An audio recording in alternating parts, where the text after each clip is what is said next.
Greetings, and welcome to Play or Not to Play. Through my 3 decades of playing video games, I've enjoyed at least dozens, but probably hundreds of different games. Some I look back on fondly, some I still play and enjoy to this day, and some, when I try to go back to them, are not as fun now as they were when they first came out. This series sheds a bit of light on some older games and if they are still worth playing today. In 1985, Westwood Studios was formed, and they began making games. Some were ports of games from 8-bit systems to 16-bit systems, and some were games developed by Westwood Studios themselves. In 1992, they made one of the defining early games in the real-time strategy genre, which was Dune 2 for DOS, Amiga, and Genesis. Seeing potential with this type of game after it received critical praise and commercial success, the studio began working on another game in the same genre, which would become Command & Conquer. In 1995, Command & Conquer was released for DOS and would soon make its way to Windows, Mac, Sega Saturn, PlayStation, and Nintendo 64. It saw steady and consistent sales, having the 4th highest sales in PC CD-ROMs in October 1995, being beaten out by Myst, which was at 3rd, MS Plus, which was at 2nd, and MS Windows 95 Upgrade, which was 1st. But it beat out games like Dark Forces, Phantasmagoria, and Microsoft Flight Simulator.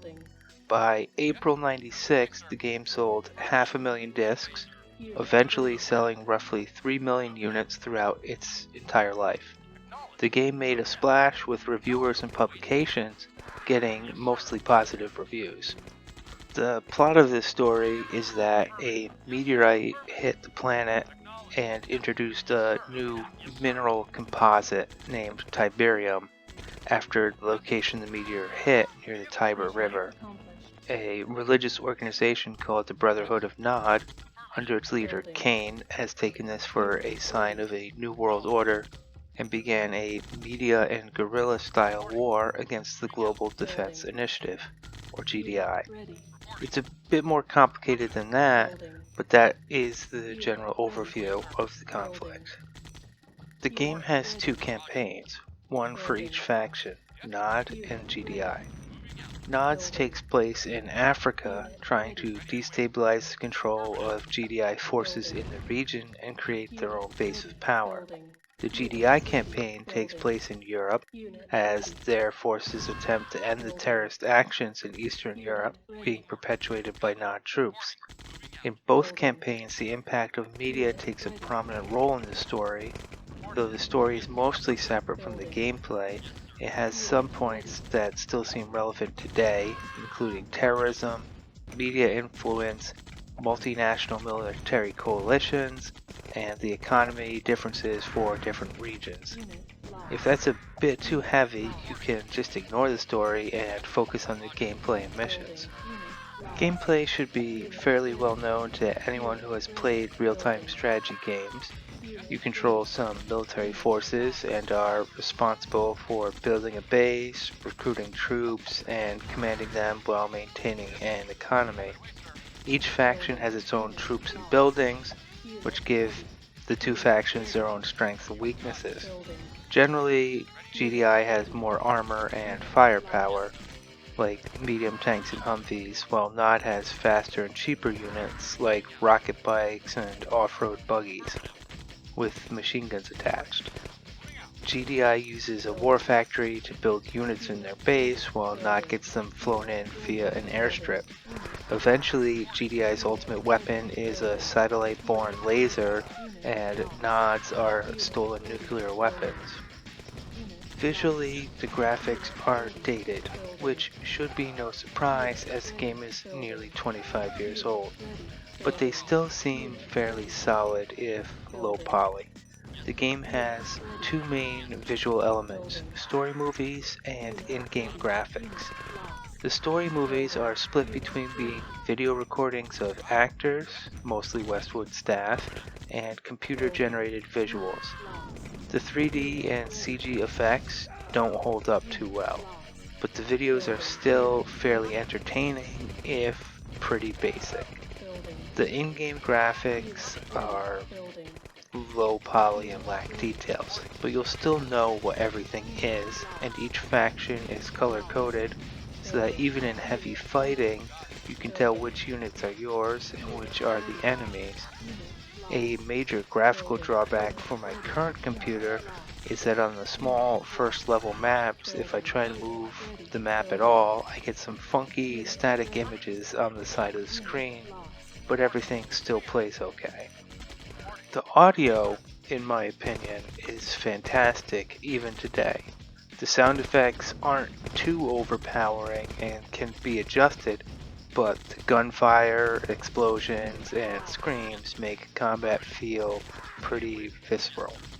And the techno music playing over the battle can set a great tempo for the fighting, and has remained some of my favorite video game music throughout the years. So some of that is surely nostalgia talking, and not every track is excellent, but you can go in and pick which track you want to play. The sound in the story videos is okay, and the actors deliver the lines pretty good, but they're not professional actors for the most part. So it's not like Hollywood star good, but still decent and somewhat entertaining if campy. The controls and interface hold the game back a bit. This is before many innovations to the genre were made. For example, you can't queue up units in the sidebar, but have to click for each unit you want. In the early missions, this means having to move your mouse over to the build tab every second, or leaving it there and ignoring the map, as opposed to just clicking out 10 or 20 infantry units at a time. Also, all the buildings are in one area of the sidebar and all the units in another, so scrolling through the sidebar can become a chore as there are more things becoming available later in the game, because only 4 buildings and 4 units can be shown at one time, in no particular order. The game has a one-click interface, and many times when I select a group of units, they try to move where my cursor is after selection, which can be a big problem in mid-combat as I want them to keep fighting. Though this could just be a problem with my mouse and not with the game. The levels progress fairly evenly and still provide a challenge as you get further, and most of them follow the same format of setting up a base, fighting for resources while trying to wear down the enemy to overpower their base. But there are a few commando missions scattered throughout the game. I find them to be annoying. In this game, it's a bit of a jarring shift of pace, and they haven't quite perfected the commando operations.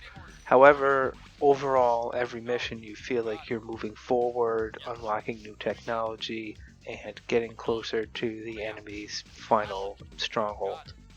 I won't go into spoilers because something tells me that I'll be recommending giving this game a try, but the story progression also seems well thought out, with GDI trying to take out the head of the terrorist organization and not trying to destroy GDI militarily, but instead trying to discredit them and get their funding revoked.